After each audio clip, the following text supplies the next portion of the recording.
A parte 13 da Light Novel Senseiya Gigantomachia.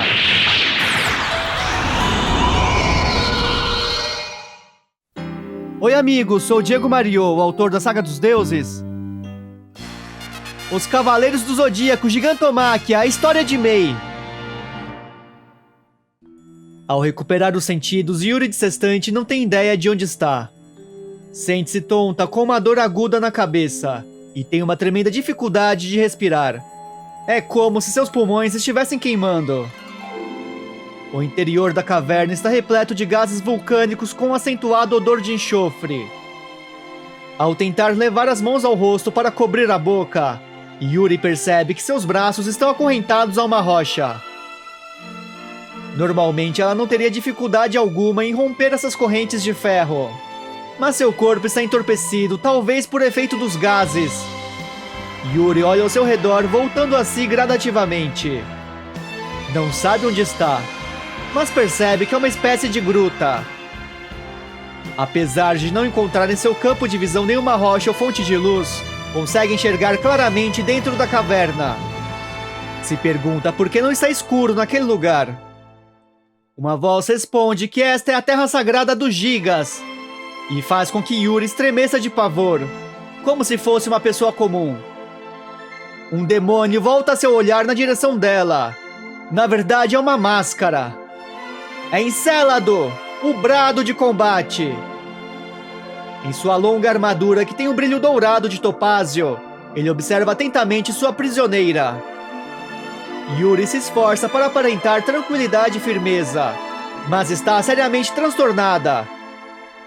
Sendo uma amazona, não se assustaria com a fachada rasteira de uma máscara, mas consegue reconhecer e identificar com precisão o incrível poder do inimigo. Encélado explica que da mesma forma que Athena tem o seu santuário, eles têm essa terra protegida pela vontade do deus dos Gigas. Yuri mal consegue falar e nem sequer tem certeza de que sua pronúncia é inteligível. Até seus lábios estão entorpecidos. Vasculhando seus conhecimentos de oficiante auxiliar, lembra-se de que os Gigas são seres malignos de morada desconhecida, exilados por Athena na longínqua Gigantomachia. É uma história de uma guerra distante da qual praticamente não há registros, nem mesmo no próprio santuário. Mais uma vez, Yuri olha ao seu redor, sem entender de onde vem a sutil luminosidade do ambiente. Seria a própria rocha brilhando como uma pedra luminosa, ou estaria o ar saturado de partículas de luz? De qualquer forma, não é uma luz compreensível pela lógica humana. Certamente está em uma região sagrada, mas a vontade de quem a preenche é de uma natureza completamente diferente da de Athena. Ela pergunta tossindo o que ele pretende a raptando. Também não entende como o gigante à sua frente pode estar imune ao efeito dos gases. Se lembra de que as máscaras das Amazonas têm efeito neutralizador de tóxicos. Talvez a máscara de Orga tenha a mesma função. Só então Yuri se lembra de que sua máscara foi quebrada na luta no observatório. Seu rosto está exposto, desprotegido. Para uma Amazona, estar sem máscara é como estar nua. Encélado acha que os cavaleiros têm dogmas esquisitos, demonstrando assim que pode ler os pensamentos de Yuri. Erguendo sua bengala no queixo da jovem, fala que as Amazonas usam máscaras para abandonar sua feminilidade. Ele força Yuri a olhar para a frente, o que faz com que o espírito dela seja invadido por humilhação e constrangimento. Ela é uma presa, uma isca, um chamariz. Encélado revela que aquele será o túmulo dos cavaleiros. Mesmo estando enfraquecida, Yuri não consegue conter o riso. Pergunta se ela é a refém dele. Também quer saber o que faz pensar que uma Hellis Amazona de bronze como ela teria tanto valor. O Giga responde que ela não tem valor algum, mas Athena não pensa assim. Dizem que seu espírito se contorce de dor cada vez que há uma chance dos seus protetores se ferirem. A prova é que ela enviou cavaleiros ao Etna para salvá-la. Yuri não entende por que o oficiante Mor, Nicol, colocou outros defensores de Athena em perigo. Em contraste com sua atitude pacata do dia a dia, quando se trata de zelar pela proteção da deusa, Nicol é severo e totalmente insensível às necessidades individuais dos cavaleiros e amazonas. Isso quer dizer duas coisas. que essa situação é muito séria e que, mais uma vez, Athena agiu de acordo com seu enorme coração. Encelado solta uma gargalhada terrível, dizendo que com seu enorme coração a deusa mandou os cavaleiros para a morte nas mãos dos guerreiros Gigas. Ela acha que ele não pode ser um Giga, um daqueles monstros que cultuavam deuses caídos do passado. Mas antes que conseguisse terminar, Yuri é atingida no rosto pela bengala do gigante, cortando o interior de sua boca. Ele pergunta como ela ousa chamar seu deus de caído. Diz puxando a Amazona pelos cabelos prateados. Quer que a verme de Athena se comporte, pois estão diante da presença divina. Um palpitar. Yuri consegue sentir um ritmo de um coração batendo.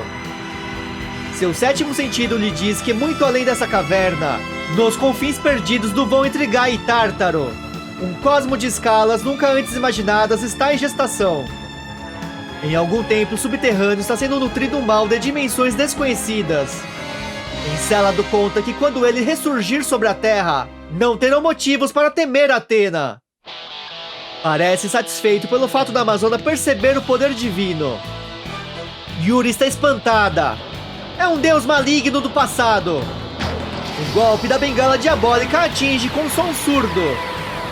A Amazona desmaia, com os cabelos manchados de sangue. Terremotos fazem a ilha tremer de forma assustadora, como se estivesse expressando o ódio acumulado do Giga sob o Etna. Sei está soterrado sob cinzas recentes que cobrem a encosta do vulcão. Foi arremessado contra a lateral da montanha pelo impacto do corpo de Agrios.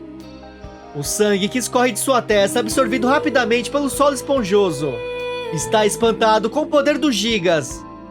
Percebe uma fissura em sua armadura de Pégaso na altura do peito. Seiya sabe que só alguém capaz de exteriorizar seu cosmo, alguém que domine uma técnica de luta capaz de quebrar átomos, seria capaz de afetar seu traje sagrado, mais resistente que qualquer metal do universo. Agro se aproxima do garoto com sua damas azul pisando nas cinzas lentamente. Se Pégaso não tivesse batido na montanha, teria cruzado o Mediterrâneo até a África. Seiya acha um exagero, ele se levanta. Seu rosto está cheio de fuligem.